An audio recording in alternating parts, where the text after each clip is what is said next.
Perkenalkan, nama saya dengan Dr. Henry Andri Theodorus. Di sini saya sebagai dokter IGD atau dokter emergensi di Rumah Sakit Mandaya Royal Puri. Oke, yang harus dilakukan oleh orang yang pertama kali melihat kejadian tenggelam, yang pertama itu kita mendengar istilah namanya first respondent, first to act. Artinya orang yang melihat pertama kali itu harus segera melakukan suatu tindakan. Rekan-rekan sekalian, apabila menemukan orang yang terjadi kejadian tenggelam, kita harus memastikan keadaan aman dan kita melihat diri kita sendiri dulu apakah mampu atau tidaknya, baru kita melakukan pertolongan kepada pasien atau korban tersebut. Artinya kita akan melakukan suatu tindakan apa nih yang bisa kita lakukan sebelum tim medis atau korban tersebut dibawa ke rumah sakit. Jadi kita mengenal dulu ada 4 klasifikasi untuk menolong pasien dalam hal drowning atau tenggelam sendiri. Jadi yang pertama itu pasien dalam keadaan lagi tenggelam atau pasien dalam korban lagi sedang ada di air. Itu yang pertama. Yang kedua, pertolongan saat pasien dibawa ke darat. Ketiga itu pasien saat dalam perjalanan ke rumah sakit atau dalam pengawasan medis. Keempat itu pasien sudah atau korban sudah ada di dalam rumah sakit. Yang pertama yang kita lakukan adalah ya sudah pasti kita menolong dia dari air dulu. Nah, itu bisa kita lakukan di pinggiran atau tepian laut atau sungai ataupun kolam renang atau apapun itu, kita bisa mengambil pasien tersebut, mengaitkan kepada diri kita, kemudian kita baringkan ke daratan. Itu pertolongan pertama dulu untuk pasien yang ada di air. Pastikan sekali lagi keadaan aman, baru kita bisa melakukan tindakan hal seperti itu. Nah, yang kedua, apabila pasien sudah diletakkan di daratan atau sudah aman dari air, yang pertama kali kita lakukan adalah kita baringkan pasien pada posisi yang datar, kemudian yang paling utama adalah kita posisikan kepala dari pasien itu sendiri harus lebih tinggi dibandingkan kakinya.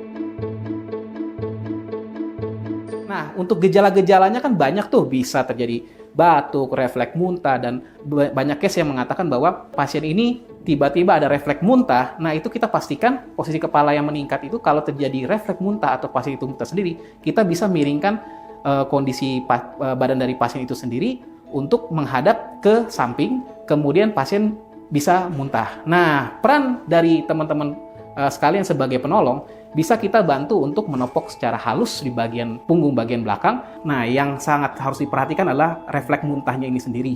Terkadang kita lupa, kita membaringkan pasien sudah benar, dan saat pasien muntah, kita tidak menengadah ke samping, ke kiri pasien muntah dan ujung-ujungnya itu ketelan lagi, dan akhirnya terjadi sesak yang berlebihan. Nah, ini harus perlu diperhatikan baik-baik. Saat terjadi adanya gargling, suara seperti orang berkumur, itu kita sudah mengasumsikan kalau pasien ini sedang menerima banyak sekali cairan atau banyak sekali menelan air yang saat dia tenggelam itu sendiri. Kita pastikan suara itu hilang dulu. Bisa dipaksa atau istilahnya, atau kita bisa melakukan tindakan pelepasan atau pakaian yang longgar sehingga tidak mengganggu jalannya patensi jalan nafas atau halangan pada saat bernafas. Itu yang teman-teman harus perhatikan dulu untuk penanganan awal pasien untuk tenggelam.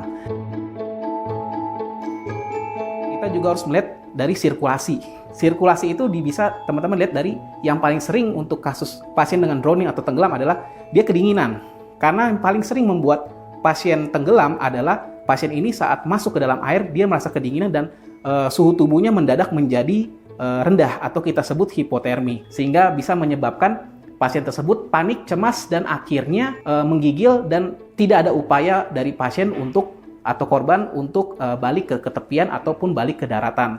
Nah, itu salah satu yang bisa menyebabkan pasien itu sendiri bisa mengalami yang namanya drowning atau tenggelam. Artinya dalam penanganan yang tadi sudah saya jelaskan, penting sekali untuk manajemen suhu. Bisa teman-teman memberikan handuk atau apapun yang ada di sekitaran supaya menghangatkan tubuh pasien dengan cara membungkus pasien tersebut. Artinya manajemen suhu di sini sangat berperan penting. Kalau untuk perawatan selama di rumah sakit, apa saja yang harus biasa kita lakukan di rumah sakit? Secara umum saya bisa simpulkan itu yang harus diperhatikan. Artinya kita harus memastikan airway-nya, breathing-nya, dan circulation-nya. Di mana oksigen kita target di atas 92%. Lalu yang kita mengarah ke sirkulasi. Di mana sirkulasi itu yang saya bilang tadi, salah satunya menyangkut manajemen suhu. di mana suhu kita tidak boleh terlalu hipotermi, karena dengan kasus-kasus drowning yang kita takutkan adalah penurunan atau degradasi suhu yang semakin lama semakin menurun. Apabila manajemen suhu di awal tidak baik, itu akan menyebabkan penurunan suhu dan menyebabkan gangguan pada sirkulasi dalam tubuh kita juga. Untuk kondisi-kondisi pemberian obat biasanya diberikan kalau pasien tersebut banyak sekali menerima cairan masuk ke dalam paru-paru sehingga menyebabkan infeksi pada paru-paru itu sendiri, sehingga kita bilang ada yang namanya pneumonia aspirasi. Nah, itu yang kita harus hindarin. Nah, untuk lebih jelasnya, yang jelas mau dia drowningnya sedikit ataupun case-nya berat, ada baiknya memang tetap harus dalam pengawasan oleh tenaga medis di rumah sakit untuk memastikan selama 1x24 jam pasien aman setelah mengalami insiden drowning atau tenggelam itu sendiri.